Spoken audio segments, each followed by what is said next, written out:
Bem-vindos ao Da Capa à Contra Capa. Combustíveis a pesar na carteira dos portugueses, uma Europa a tentar fugir do gás russo, a guerra a deixar os seus impactos no plano da energia. Este é o tema desta semana do Da Capa à Contra Capa. Como acabar com a dependência do gás e petróleo russos e ao mesmo tempo manter metas de neutralidade carbónica na Europa? Será que o nuclear pode voltar ainda mais forte? E Portugal está a salvo desta crise energética na Europa? Convidámos dois especialistas esta semana, Artur Trindade, antigo secretário de Estado da Energia, e Jorge Vasconcelos, ex-presidente da entidade reguladora dos serviços energéticos e autor do livro A Energia em Portugal, lançado há já 3 anos pela Fundação Francisco Manuel dos Santos.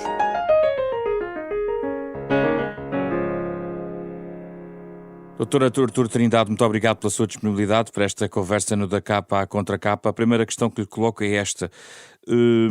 Não é nova a questão da dependência do gás russo para a Europa, estamos a falar da Europa. Era preciso uma guerra, um conflito destes para resolver, ou era uma situação que, apesar de tudo, era confortável para muitos parceiros europeus?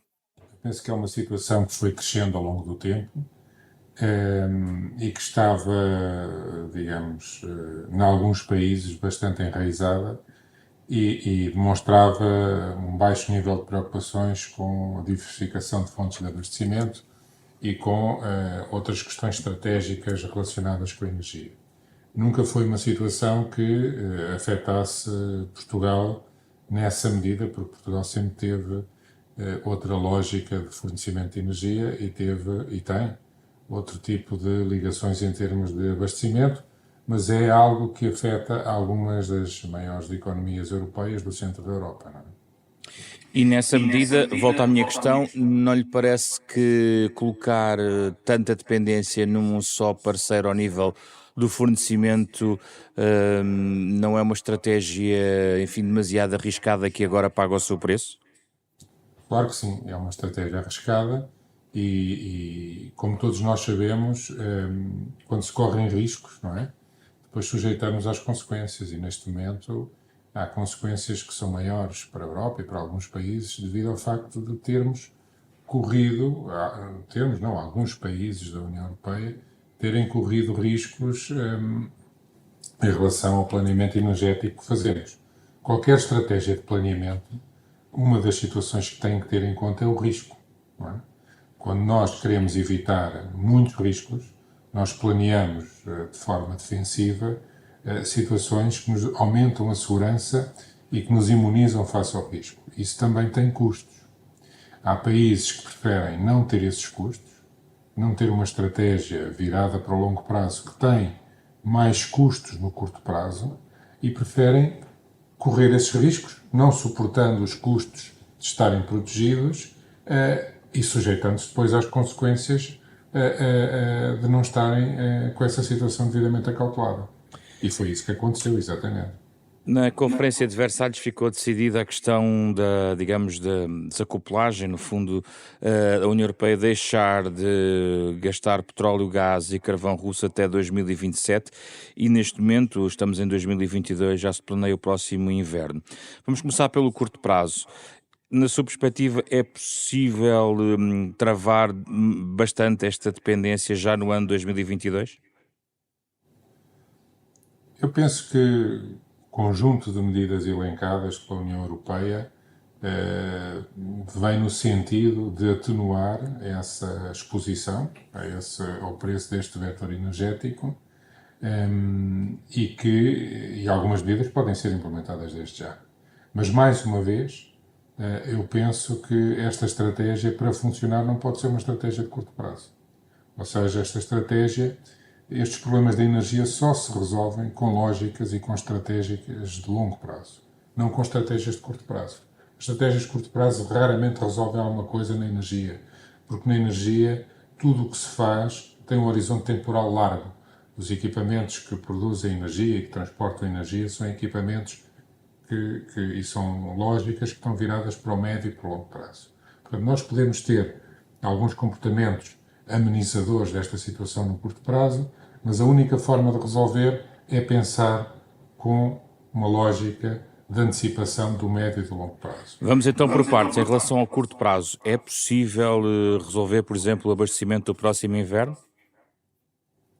Eu penso que é possível, pelo menos, amenizar algumas lógicas de dependência do nível atual que temos agora. Mas o problema aqui, e é possível, obviamente, abastecer para o próximo inverno. A questão aqui não se trata de conseguir encontrar essas quantidades de armazenamento, porque eu penso que elas existem no mercado de energia. A questão que se coloca, provavelmente para o próximo inverno, se esta situação se mantiver, é qual é o preço a que se consegue fazer este abastecimento. Não tanto a existência ou não existência dessas quantidades de energia para poder aprovisionar o suficiente para fornecer o próximo inverno. Não é? E, portanto, eventualmente, se esta situação continuar, enfrentaremos preços mais elevados do que aquilo que enfrentaríamos em invernos anteriores e em situações anteriores. Mas é possível, eu julgo que é possível. No longo prazo, a questão de 2027, para si ainda isso é o médio prazo ou é realmente o longo prazo de que estamos aqui a falar? De 2027 a energia é o curto prazo. E, portanto, em 2027 a energia está já aí, temos que agir já. E 2030 também. E, portanto, a única solução para diminuir esta dependência de energia é ir buscar as soluções que também já foram debatidas ao nível da Comissão Europeia, da Agência Internacional de Energia, e começar a atuar mais. Ou seja, eu diria que para as pessoas perceberem, enquanto pudermos substituir esquentadores que queimam gás por bombas de calor que não queimam gás, devíamos avançar nesse sentido. Isso é uma pequena revolução que podemos fazer nas casas de toda a gente. E ainda por cima, com diminuição da fatura energética no final do mês para os consumidores. E, portanto, as políticas públicas da União Europeia e dos Estados devem virar-se para aí. Quanto tempo é que demora essa mudança, por exemplo, nas nossas casas, dos esquentadores por bombas de calor que não utilizam gás, que utilizam eletricidade? E qual é a poupança energética e a poupança na fatura energética e nas importações que vamos ter aí? É assim que se diminui a dependência, melhorando ser inteligente no consumo de energia e pensar o consumo de energia com uma lógica resiliente de médio e longo prazo, compatível com a segurança energética e com a descarbonização. São esses os investimentos que vêm para ficar e é isso que vai ajudar as famílias. Em vez de estarem expostos ao preço de uma botija de gás, que depois depende destas circunstâncias que falámos, em termos de abastecimento, poderem fazer isso com outros equipamentos que nem sequer utilizam gás, nem sequer utilizam combustíveis fósseis. E isso para países como Portugal, que tem efetivamente uma capacidade muito relevante de obter produção de energia através de fontes renováveis e endógenas, é uma lógica de win-win, perdão o anglicismo, que deve ser implementada tão rapidamente quanto possível. Essa e todas as outras lógicas de investimento e transformação que estão previstas para o plano de descarbonização. E, portanto, são esses investimentos que vão fazer a diferença. Não são grandes investimentos, nem são grandes ideias geoestratégicas que vão resolver o problema. Não, é na casa das pessoas, alterando equipamentos, alterando lógicas de mobilidade, alterando, obviamente, a inteligência e a capacidade dos equipamentos que temos em casa para nos ajudar a consumir energia, nós, consumidores, de uma forma mais eficaz e inteligente, que vamos ultrapassar esta crise. E esses investimentos demoram algum tempo a fazer, mas devem ser acelerados e devem começar desde já. E é essa lógica que nos protege. O resto, podemos ter algumas soluções, por exemplo, o espaço da lusofonia é um espaço rico em hidrocarbonetos. E a interação entre países como Moçambique, Brasil, Timor, que têm, por exemplo, a capacidade de produzir gás natural, e o mercado europeu, pode ser fomentado e Portugal pode ter um papel a dinamizar essa relação. Mas isso é algo para mediar a transição. Aquilo que precisamos é dos primeiros investimentos que lhe falei. Mais descarbonização, ter em nossas casas equipamentos mais inteligentes que não consumam esses combustíveis e que ainda por cima nos podem permitir poupar na fatura. O que é preciso? É preciso fazer um investimento. Um esquentador se calhar custa um terço, ou um quarto, ou um quinto do que custa uma bomba de calor para aquecimento de águas quentes sanitárias, e esse investimento, obviamente, é difícil de fazer para algumas famílias e para algumas empresas. Mas aí é que devem intervir os fundos, aí é que devem intervir os Estados e devem dinamizar isso, porque ao fim de 2, 3, 4 anos, não só estamos a poupar energia, não só não estamos a depender desta fonte de energia fóssil, mas estamos também a resolver o problema da nossa dependência energética deste tipo de fornecedores. E isto é também verdade para a mobilidade. A mobilidade aí tem que ter um pensamento que não seja só a descarbonização do vetor da mobilidade para situações como a mobilidade elétrica, alimentada com energia elétrica produzida a partir de fontes verdes, mas também toda a lógica da organização das cidades com uma mobilidade coletiva mais eficaz, mais eficiente, mais rápida, melhorar na organização das relações do trabalho para evitar deslocações desnecessárias e consumidoras de energia às pessoas, como, por exemplo, as ferramentas que foram faladas na Agência Internacional de Energia, como o teletrabalho. O teletrabalho pode evitar deslocações desnecessárias e, evitando deslocações desnecessárias, pode evitar consumos desnecessários de energia, ainda por cima energia carbónica e importada dessas origens que falámos. Portanto, deve ser uma estratégia que nos leva para um médio prazo, mas devemos atuar já. Se atuarmos já, começamos a ver resultados. E, no final, com algum investimento, e esse investimento é que precisa de atenção de quem define estas políticas públicas, nós daqui a 2 ou 3 anos não só conseguimos estar já com um maior nível de independência, como também com um abaixamento da fatura energética. Mesmo que os preços não baixem, nós conseguimos diminuir a fatura porque vamos consumir menos energia primária com estas medidas. E os fundos europeus podem ajudar ao nível do investimento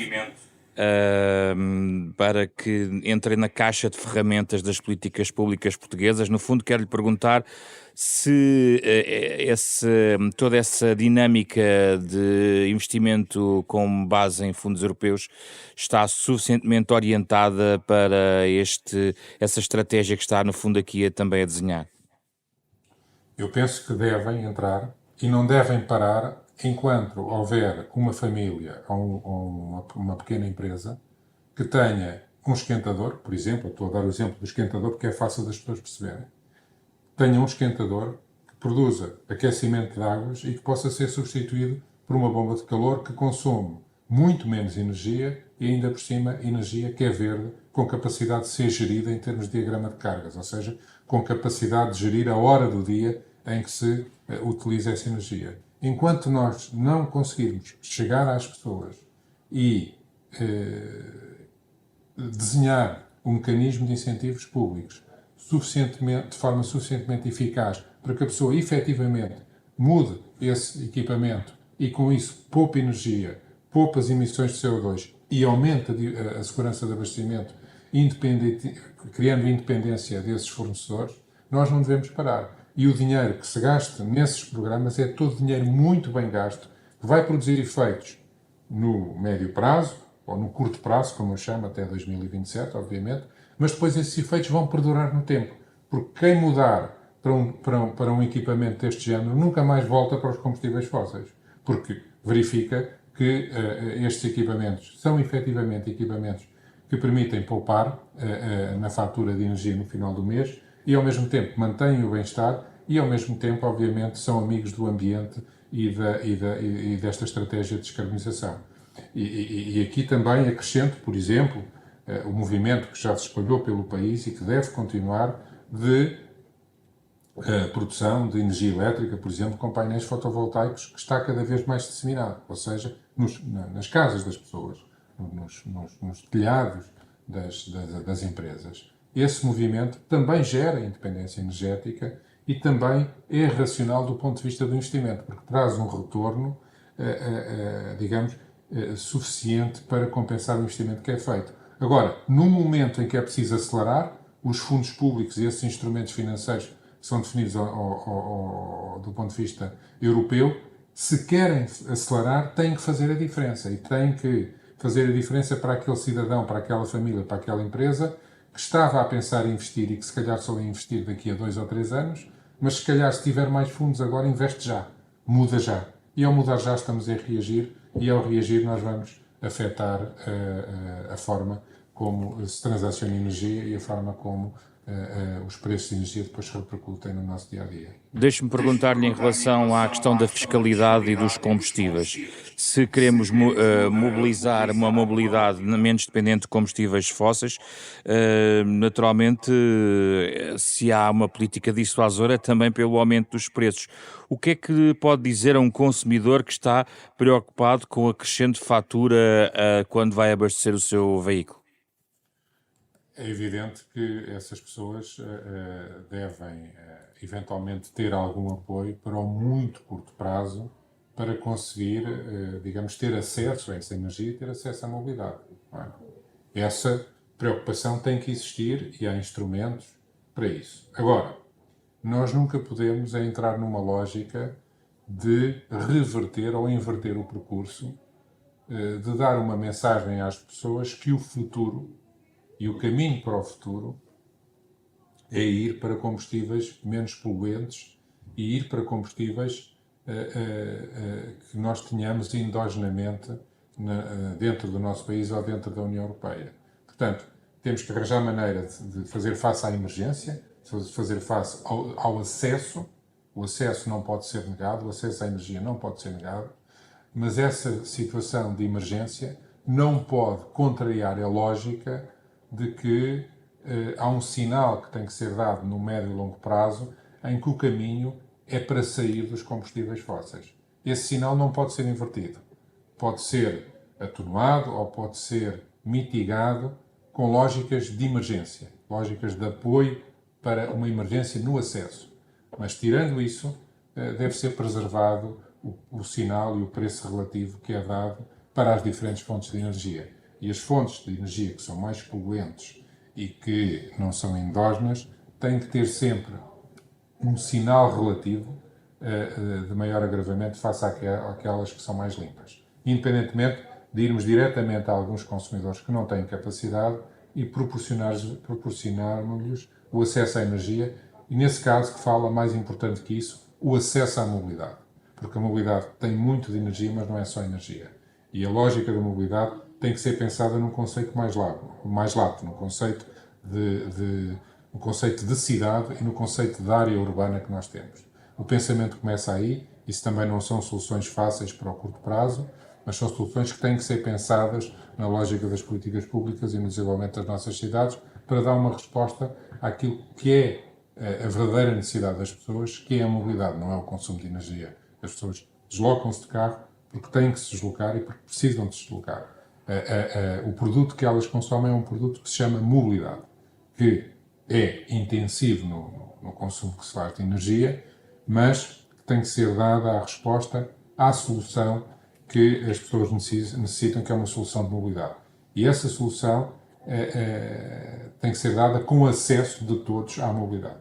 Uma última pergunta relacionada com uma ferramenta que pode ser até de médio prazo, que diz respeito à fiscalidade.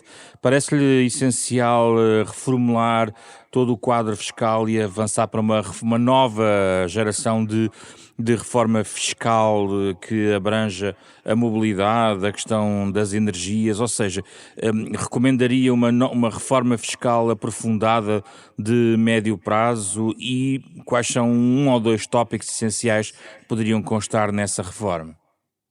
Eu penso que é preciso adaptar a fiscalidade que incide sobre energia e sobre também mobilidade aos objetivos que nós temos definidos designadamente para 2030 e para 2050.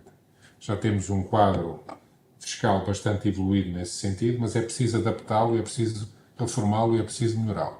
Aquilo que eu gostaria é que não se confundisse uma resposta de emergência a dar esta situação de crise aguda que vivemos agora com uma reforma de fiscalidade. E, portanto, a fiscalidade deve ser pensada para além daquilo que está a acontecer com esta crise. E deve ser pensada com uma lógica de médio e longo prazo. E eu diria que até é um mau momento para rever a fiscalidade. Porque nós, se calhar, estamos demasiado digamos, focados e bem nas respostas de curto prazo e nas respostas desta crise. Portanto, uma coisa é a resposta a uma emergência que eventualmente precisa de atuações muito específicas. Outra coisa é o caminho que precisamos de percorrer até 2030, de acordo com as metas e objetivos que temos, e até 2050, que precisa também de adaptação dos instrumentos fiscais, que já foram bastante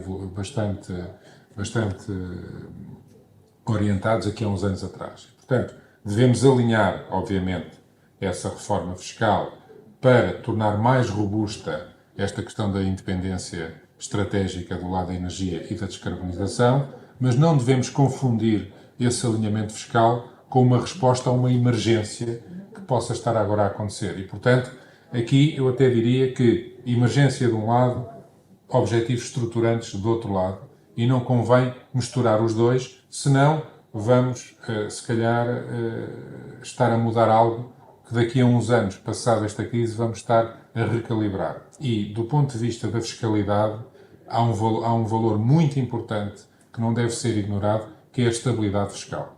E, portanto, estes investimentos, designadamente na área de energia, são investimentos a médio e longo prazo. E é importante que a fiscalidade tenha estabilidade e evolua com uma lógica previsível para o médio e longo prazo e não esteja sempre a ser reformado. Porque se fazemos reformas umas atrás das outras, não estamos a reformar nada. Só estamos a criar instabilidade. É agora a vez de falarmos com Jorge Vasconcelos, também um nome que já passou aqui pelo nosso programa, no lançamento do seu livro sobre a energia em Portugal, que abordámos aqui durante um largo tempo em edições anteriores. Obrigado pela sua disponibilidade, Jorge Vasconcelos. A minha primeira questão, retomando o fio da meada deste programa, tem a ver com o facto da Europa ter acordado para esta questão do gás russo, ou pelo menos ter sido forçada a tomar decisões mais prementes, tendo em conta o contexto de guerra. E a minha questão de fundo, que eu penso que continua por clarificar, é o que é que aconteceu? Estava tudo muito confortável com o status quo em relação ao gás russo, ou já havia sinais de que essa diversificação de origem, por exemplo, do gás e de outras formas de energia, já estavam a ser planeadas e pensadas no seio europeu? A questão da segurança do abastecimento é uma das questões, uma das dimensões de qualquer política energética ou de energia e clima, que tem mais duas componentes, uma que é a de competitividade dos preços, ou da possibilidade de termos acesso a energia em condições aceitáveis de preço, e a outra que é a dimensão ambiental, a redução dos impactos ambientais na transformação e utilização de energia. Estas três dimensões são sempre juntas, mas ao longo do tempo, obviamente, há alturas, há momentos em que a opinião pública e os decisores políticos dão mais importância a uma dimensão do que às outras. E foi isso que aconteceu um pouco com a segurança de abastecimento. Embora fosse uma preocupação periódica na União Europeia, a verdade é que ela foi um pouco esquecida durante os últimos anos e não só foi esquecida, como se permitiu, através desse esquecimento, chamemos-lhe assim entre aspas, se permitiu que acontecesse uma coisa que não devia acontecer, que era aumentar a dependência de um só país, independentemente do país que seja, mas aumentar a dependência energética de um só país relativamente não só a um vetor energético, que é o gás natural, mas em relação aos três vetores energéticos: gás natural, petróleo e carvão. E essa dependência aumentou de tal forma que o segundo fornecedor da União Europeia em qualquer um destes três vetores tem uma cota que é menor de 40% da cota do primeiro fornecedor. Portanto, nós não só reduzimos a diversificação ao pôr todas as fichas no mesmo fornecedor, como demos a esse fornecedor um poder de mercado que não é compatível com uma saudável política de segurança e de abastecimento. Portanto, a resposta à sua pergunta é sim, houve aqui uma falha grave no sentido de não ter adotado as medidas que seriam recomendáveis para uma maior diversificação dos fornecedores de energia fóssil. Claro que esta situação é válida para a União Europeia em média, é válida sobretudo para países da Europa Central e Oriental. Ela não se aplica, por exemplo, à Península Ibérica, onde, como sabe, não temos uma dependência dos fornecimentos nem de gás natural, nem de petróleo, nem de carvão, de nenhum país com esta dominância. Já vamos à questão portuguesa em particular. Ainda do ponto de vista europeu, há um conjunto de medidas, umas apontadas já a 2027 no sentido de acabar com este tipo de dependências. A curto prazo estão também pensadas as necessidades para o próximo inverno. Gostava de o ouvir sobre as medidas tomadas. São paliativos? Vão no caminho certo? Garantem, por exemplo, objetivos de neutralidade carbónica que também são relevantes? Como é que vê globalmente essas medidas tomadas pela União Europeia? Claramente, há medidas ou sugestões que são fornecidas aos Estados-membros que representam soluções de curto prazo para problemas de curto prazo, que têm a ver com esta subida abrupta dos preços do gás natural e da eletricidade.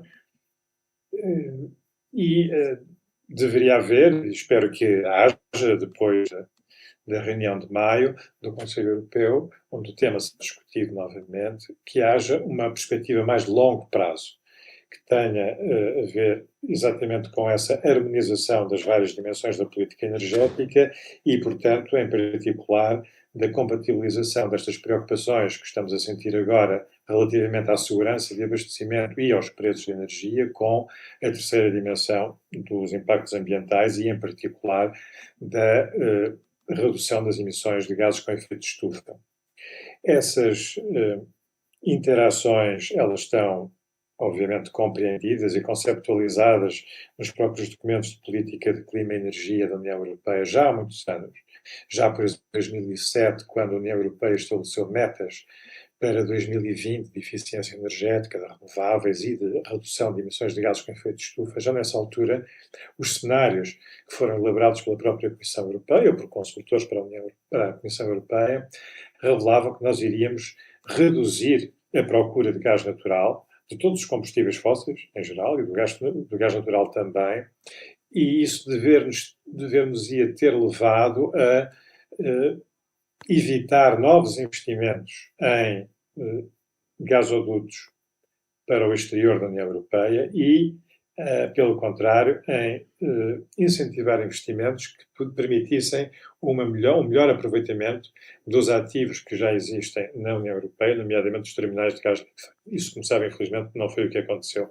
Isto quer dizer que vamos ver uma mudança geoestratégica nos mercados de energia, onde os Estados Unidos, tal como garantem, por exemplo, à Europa a defesa através da Aliança Atlântica da NATO, também vão garantir cada vez mais segurança no abastecimento, por exemplo, através do gás liquefeito? Bom, os Estados Unidos da América são um país interessante no mundo da energia porque desde 2019 são autossuficientes, ou seja, eles exportam mais energia do que aquela que utilizam internamente, e isso que aconteceu em 2019 já não acontecia desde 1957. É um percurso interessante de um país que foi vendo as suas reservas diminuírem e depois, através da aplicação de novas técnicas, torna-se novamente um país produtor e exportador. Agora, os Estados Unidos continuam a ser um país com uma procura interna muito grande e as quantidades disponíveis para exportação são, por isso mesmo, relativamente reduzidas. Ou seja, aquilo que sobra, por assim dizer, para exportação nos Estados Unidos não seria suficiente para cobrir a procura da União Europeia, a procura de energia da União Europeia. por isso é importante ter uma verdadeira diversificação dos fornecedores, e temos vários fornecedores em África, próprio Brasil, no Médio Oriente, fornecedores de gás natural liquefeito. Importa estabelecer com esses fornecedores, com esses países, acordos políticos que depois permitam a celebração de contratos que têm que ter uma duração razoável do ponto de vista de quem vende, de quem vai investir para vender o gás natural liquefeito, mas também, obviamente, do ponto de vista de quem vai comprar, sendo, neste caso, a União Europeia, que tem metas muito ambiciosas, não só para 2050, de neutralidade carbónica, mas também já para 2030, de redução das emissões de gases de efeito de estufa em 55% relativamente a 1990. Isto significa que a mensagem que nós temos que transmitir aos nossos fornecedores, atuais ou futuros, é de que precisamos de estabelecer um acordo que seja claro e transparente, ou seja, que garanta o abastecimento do gás natural durante alguns anos, sendo, no entanto, certo que o objetivo é reduzir e eliminar, tão rapidamente quanto possível, a utilização dos combustíveis fósseis e, portanto, também do gás natural. Há que encontrar aqui um equilíbrio que dê as necessárias garantias aos dois lados, ao fornecedor e ao comprador, e essa estabilidade, creio que neste momento não existe, não foi suficientemente procurada e construída, e agora é sem dúvida o momento de estabelecer esses pontos, esses acordos quadro, com vários países, incluindo os Estados Unidos, mas não só com os Estados Unidos. Quando diz não só com os Estados Unidos, quer dizer que o futuro passará por um mix mais diversificado, e isso coloca-me aqui a questão também do papel geoestratégico de Portugal, porque é uma porta de entrada não apenas daquilo que vem dos Estados Unidos, mas, por exemplo, das próprias origens de abastecimento de Portugal e da Península Ibérica, por exemplo, a questão do que vem da Nigéria e de outras fontes. Está correta esta leitura? Nós temos que ter noção da proporção de Portugal no mercado interno europeu e mesmo no mercado ibérico. Repara, a capacidade do único terminal de gás liquefeito que existe em Portugal, que é o terminal de Sines, representa apenas 10% da capacidade de terminais de gás natural liquefeito da Península Ibérica. Apenas na Península Ibérica, Portugal representa apenas 10%. E se formos para a escala europeia, representamos ainda muito menos. Portanto, temos que ter esta noção das proporções e compreender que quando um dos 4 gasodutos que abastecem a União Europeia vindos da Rússia, estou-me a referir ao Nord Stream 1, transporta num ano uma quantidade de gás natural que é equivalente à procura de Portugal durante 10 anos, não é? Isto creio que nos dá bem a noção das proporções, e por isso não vale a pena imaginarmos que Portugal vai poder resolver os problemas de outros países, nomeadamente da Europa Central e Oriental. Não tanto Portugal, mas a forma como é uma porta de entrada. A minha questão não era especificamente como porta de entrada. Isso quer dizer que não é assim tão importante como é muitas vezes até brandido, digamos, do ponto de vista mediático e político em Portugal? Repare, os números são estes, as capacidades instaladas são estas, as capacidades de transporte de gás natural são estas, e, portanto, é óbvio que Portugal pode dar uma contribuição, mas ela será sempre extremamente marginal para as necessidades da União Europeia no seu todo. Agora, há outros aspectos onde Portugal pode dar um contributo mais importante. Eu creio que na sequência do último Conselho Europeu, por exemplo, em matéria de reforma dos mercados de eletricidade e de gás natural, se Portugal, juntamente com a Espanha, tiver a capacidade de apresentar propostas em Bruxelas que explicitem a necessidade de uma reforma dos nossos mercados, que é ditada não apenas por esta situação de preços muito elevados, mas que era já necessária antes, porque estes modelos de mercado que nós temos foram construídos há mais de 25 anos.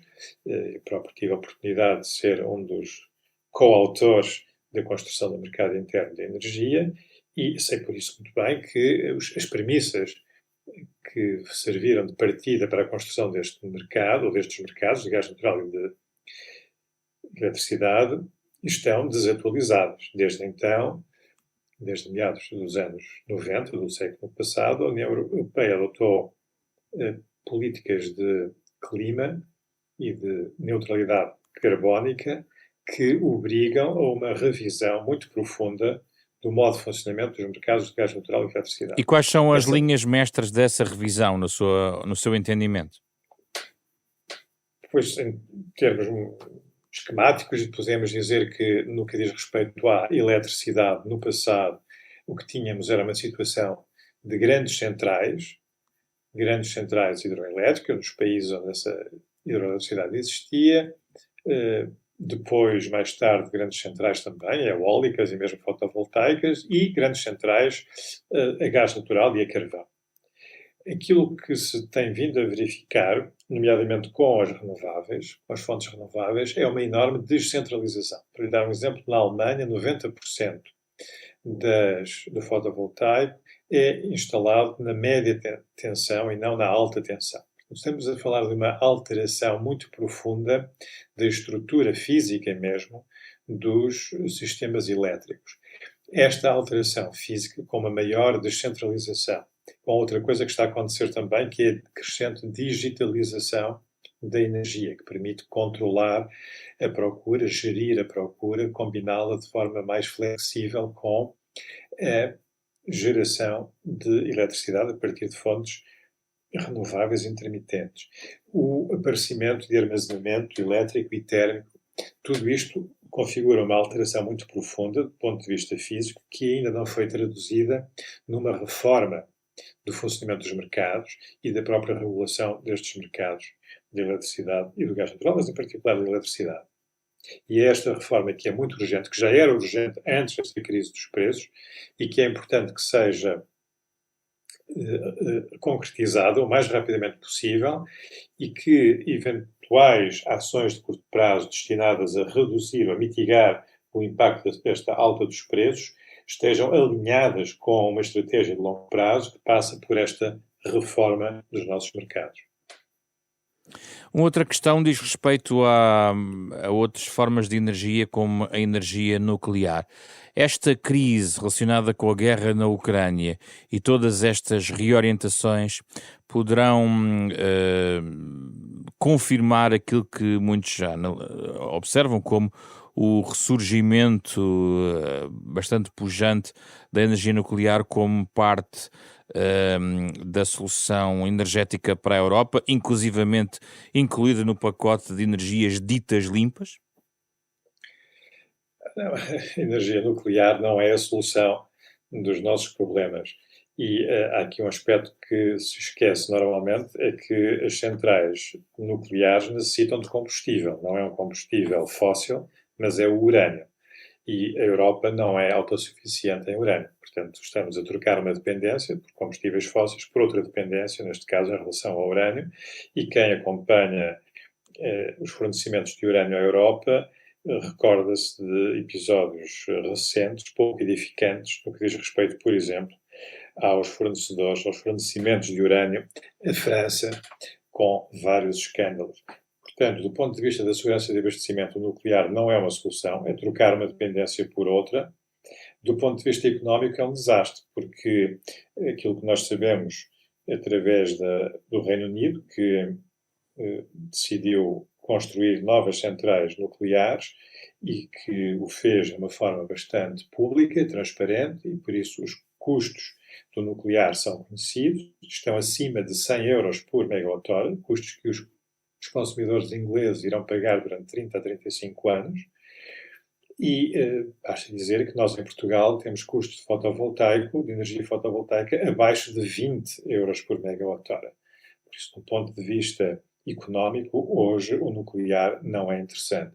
Não é interessante do ponto de vista económico, não é interessante do ponto de vista de segurança de abastecimento e não é interessante do ponto de vista ambiental, porque tem vários problemas, não só ligados ao risco de avarias ou de incidentes em centrais nucleares, como também ao problema do tratamento dos resíduos dessas centrais nucleares, Claro. como sabem, é um problema que não está resolvido, nem mesmo na Alemanha, que tem recursos financeiros e outros para tratar desses problemas que países com uma pequena dimensão nem sequer sonham. Eu gostava de o convidar a olhar um bocadinho também para a Alemanha em particular, porque é um país altamente pressionado por esta crise, tendo em conta a sua forte dependência da Rússia, tendo em conta a decisão no fundo, que tomou já há alguns anos em relação à energia nuclear. Qual é, na sua perspectiva, o desafio premente para os alemães e de que forma eles vão conseguir resolver a sua equação energética? Bom, a Alemanha anunciou há muitos anos já uma política bastante ambiciosa de modernização do setor energético, tentando, por um lado, estimular novas técnicas, e foi a Alemanha o primeiro país a subsidiar de forma em grande escala energias renováveis, eólica e solar, fotovoltaica, mas deixando depois uma grande liberdade aos agentes económicos no que diz respeito aos investimentos e à procura de fornecedores. Essa situação hoje revelou-se ser bastante negativa e por isso nós estamos a ver hoje uma intervenção política muito mais forte no sentido da diversificação dos fornecimentos de energia, da construção de novas infraestruturas necessárias a essa mesma diversificação não só de fornecedores, mas também de vetores energéticos. Por isso, uma das observações que podemos fazer atualmente na Alemanha é esta crescente intervenção política e uma correção de erros que foram cometidos no passado, de que já falámos aqui, nomeadamente no que diz respeito à pouca diversificação, ou, aliás, à não diversificação, à concentração das importações num só país. Depois temos a questão das novas técnicas, um programa bastante ambicioso em curso para aumentar a geração de eletricidade a partir de fontes renováveis, um aumento da mobilidade elétrica. Repare que não é só na Alemanha que isso está a acontecer. Na União Europeia, os veículos elétricos já representam mais de 10% dos automóveis registados num ano. E outra frente que também está a ser bastante estimulada, que é a da eletrificação do calor. Nos países da Europa do Norte, o aquecimento das habitações, dos edifícios em geral, é uma das principais utilizações de energia e, por isso, a eletrificação do aquecimento ambiente é muito importante para reduzir a importação de combustíveis fósseis e reduzir as emissões de gases de efeito de estufa. E estamos a assistir agora, como dizia, a esses programas muito intensivos de instalação de bombas de calor e, portanto, de eletrificação do calor nos edifícios. Edifícios e transportes, mobilidade são as principais utilizações de energia na União Europeia e estas transformações a que estamos a assistir vão ter também repercussões muito importantes, não só ao nível das redes elétricas, das infraestruturas, mas também do funcionamento dos mercados. Isto liga-se àquilo que eu estava a dizer há pouco, que esta transformação dos mercados, esta reforma dos mercados, e em particular do mercado de energia elétrica, é muito urgente. E estas medidas que governos, como o governo alemão, estão agora a adotar de aceleração muito forte da geração renovável, sobretudo distribuída, mas também de grandes parques eólicos no Mar do Norte, de eletrificação do calor e eletrificação da mobilidade, isto requer uma alteração profunda, uma reforma profunda dos mercados de energia elétrica. Outro aspecto que está associado a esta transformação que está a ocorrer e que é também visível já na Alemanha, começa a ser visível também em Portugal, que é a criação de comunidades de energia renovável, a descentralização levada não só à geração, através da instalação de painéis fotovoltaicos nos telhados das casas, por exemplo, mas a uma gestão ativa, participada e participativa a nível local de comunidades que muitas vezes até de forma cooperativa, muitas vezes também em ligação com os municípios,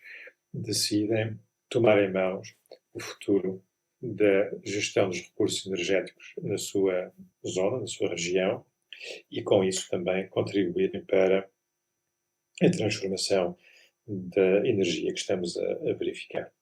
Deixe-me só regressar à questão ibérica, só para lhe perguntar se esta ideia de ilha energética, que, enfim, que tem vindo a ser debatida também do ponto de vista político, uma vez feita essa reforma do próprio mercado ibérico, vai significar digamos, uma vantagem neste contexto de várias dependências no plano europeu, ou ela fica, em definitivo, ainda dependente da capacidade de romper as barreiras que têm, enfim, colocado obstáculos às conexões entre a Península Ibérica e o sistema energético europeu? É verdade que a Península Ibérica é uma ilha energética, mas eu diria que hoje é uma ilha feliz. E durante muitos anos os consumidores portugueses e espanhóis foram penalizados pela falta de capacidade de interligação entre a Península Ibérica e o resto da Europa, portanto, entre a Espanha e a França.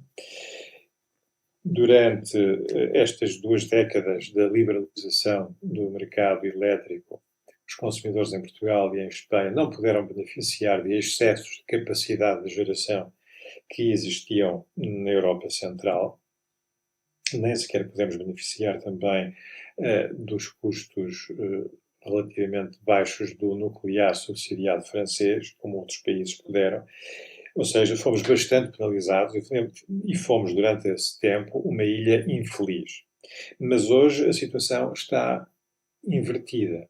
Hoje o que nós vemos é que a Península Ibérica, do ponto de vista do abastecimento de gás natural, tem a possibilidade de ser abastecida e é abastecida através da Argélia, por um tubo, por um gasoduto, mas tem 7 terminais de gás liquefeito. Tem praticamente mais de um terço dos terminais de gás liquefeito na União Europeia. Por isso está muito bem, está muito feliz do ponto de vista da segurança de abastecimento e do acesso ao gás natural para esta fase da transição energética em que estamos.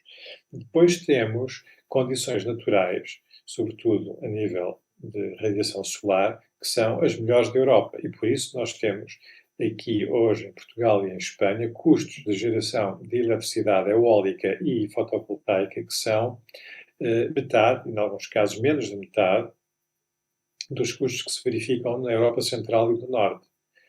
Ou seja, o que eu quero dizer e chamar a atenção para o facto é que houve uma inversão. Durante décadas, Portugal e Espanha foram penalizados. Neste momento, estão beneficiados. Estão beneficiados porque apostaram e investiram em terminais de gás liquefeito, além dos gasodutos, com o Norte da África, e apostaram nas fontes de energia renovável, que são hoje as mais económicas. E por isso temos condições potencialmente muito boas para os consumidores de energia, em particular de energia elétrica. Este facto é já visível se nós formos aos operadores de mercado verificar quais são os preços dos contratos de longo prazo, a 5, 6, 7 anos, que são oferecidos hoje na Península Ibérica ou na Europa Central, na França, na Alemanha, verificamos que eles são inferiores em Portugal e Espanha. Porque as expectativas do mercado são a de que os preços na Península Ibérica vão ser inferiores, sistematicamente inferiores aos preços do Norte da Europa. Por isso, transformámos-nos, de repente, numa ilha feliz. Se quisermos agora partilhar esta nossa felicidade com os outros que não partilharam connosco a sua felicidade durante 20 anos, certamente será um ato muito generoso. E acha que eles querem? Porque até agora não tem sido fácil passar os Pirineus. Pois, mas se calhar não faz muito sentido hoje insistir tanto nessa interligação que teria como efeito uma subida dos preços da eletricidade na Península Ibérica. Por isso eu recomendo que se reflita estrategicamente e que antes de continuarmos a pedir mais interligações, pensemos nas consequências que esse aumento das capacidades de interligação iriam ter no futuro. O futuro não é a continuação do passado, o futuro é um futuro muito diferente, é um futuro de ruptura em relação ao passado. Temos que ter essa noção, não podemos projetar no futuro aquilo que dissemos e que fizemos no passado, porque este futuro apresenta-se com condições diametralmente opostas àquelas que vivemos nas últimas 2 Por fim, Jorge Vasconcelos, mesmo a última pergunta. Como é que um homem da energia olha para, digamos, o cruzamento da equação energética com a equação democrática? Porque estamos neste momento a falar de energia num contexto de uma guerra, tendo em conta também, enfim, é a própria liberdade e a democracia que se joga também neste momento na Europa. Sabemos que alguns dos países produtores de energia têm, obviamente, desafios democráticos importantes, um pouco por todo o mundo.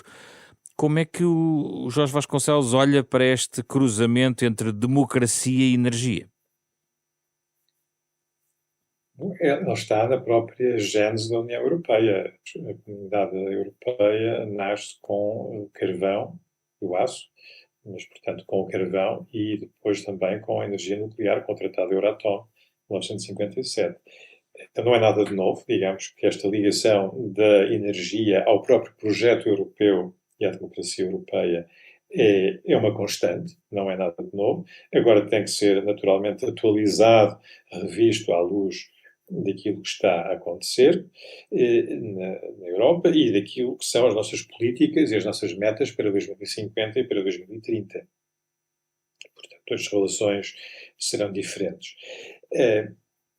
Evocou a questão do relacionamento político e económico entre a União Europeia e fornecedores de energia, em particular de energia fóssil, que não são propriamente democracias e que, em alguns casos, são países com uma situação política bastante problemática, tanto em termos internos como em termos externos e em termos de respeito ou desrespeito dos direitos humanos. Esse problema, infelizmente, colocou-se já no passado e continua-se a colocar hoje. É necessário que haja bastante realismo na forma como essas questões são tratadas. É importante também que o relacionamento, do meu ponto de vista, que o relacionamento da União Europeia com esses fornecedores seja transparente e que possa ser baseado em perspectivas de médio e longo prazo, para evitar situações depois de oportunismo de um lado ou do outro, dos agentes económicos. E há uma dimensão nova que estamos agora a observar na Europa e que as novas técnicas, tanto ao nível da geração de eletricidade como ao nível da utilização, por exemplo, as bombas de calor, os veículos elétricos, as baterias, o armazenamento térmico, tudo isto permite gerir a energia a uma escala mais humana, digamos assim, uma escala de cidade, uma escala de bairro, e é isso que se está a verificar. E a democratização da energia é também isto, é um assumir a responsabilidade pela gestão dos recursos energéticos numa perspectiva integrada, que não é só olhar para a importação de produtos energéticos, é olhar para a forma como nós utilizamos a energia, é olhar para a forma como nós podemos aproveitar melhor os nossos recursos, integrá-los numa gestão que não é só energética, que é também ambiental e económica mais eficiente, e esse movimento está já em marcha